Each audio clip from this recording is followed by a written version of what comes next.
Dans cette capsule écolo, tu vas découvrir comment réduire ton empreinte écologique grâce à deux habitudes faciles à reproduire chez toi.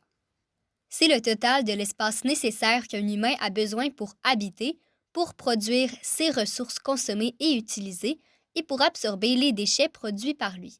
C'est calculé en hectares, ce qui veut dire qu'un hectare équivaut à un peu moins qu'un terrain de football américain, soit 10 000 mètres carrés.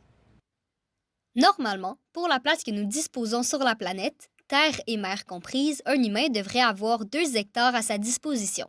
Par contre, en moyenne, si nous nous fions à l'empreinte de carbone émise par un Canadien, nous aurions besoin de 3 terres pour que tous les humains puissent avoir un mode de vie comme le nôtre. Cela puisque nous produisons une empreinte écologique équivalente à 4 ou 5 terrains de football, soit le triple de ce que la planète nous permet.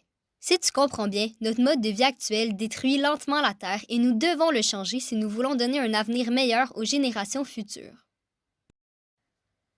C'est pourquoi je te propose de te mettre au compostage domestique. Félicitations si tu en fais déjà, car cette pratique aide beaucoup l'environnement. Elle implique de trier les matières organiques des déchets afin de les décomposer biologiquement et donc créer du compost, qui est un engrais naturel. Les matières organiques que nous pouvons retrouver chez nous, dans notre alimentation, se classent en 2 catégories, les matériaux azotés et les matériaux carboniques. Les premiers sont aussi appelés verts, car ils sont humides et souvent de cette couleur.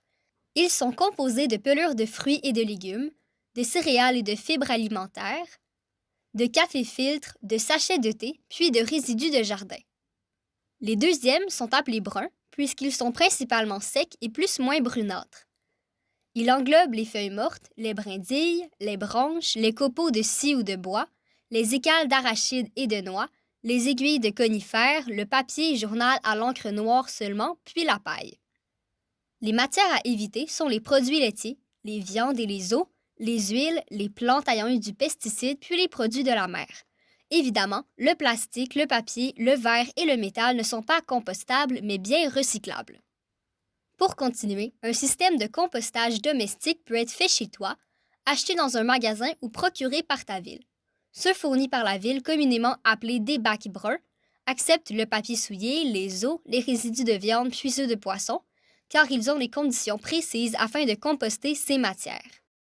Passons maintenant à la deuxième habitude afin de réduire notre empreinte écologique.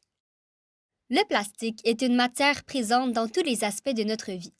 Il y en a en quantité industrielle dans nos salles de bain, dans nos cuisines, nos chambres et dans les lieux que nous fréquentons. Avant, elle était produite en plus petite quantité.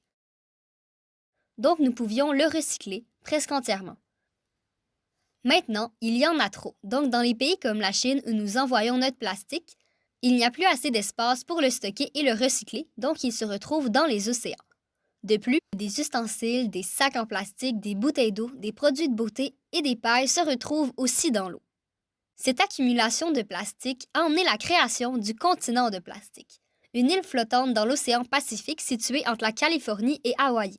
En fait, il y en a 4 autres, mais celle mentionnée plus tôt est la plus grande puisqu'elle fait environ 1,6 million de kilomètres carrés, donc 3 fois l'aire de la France.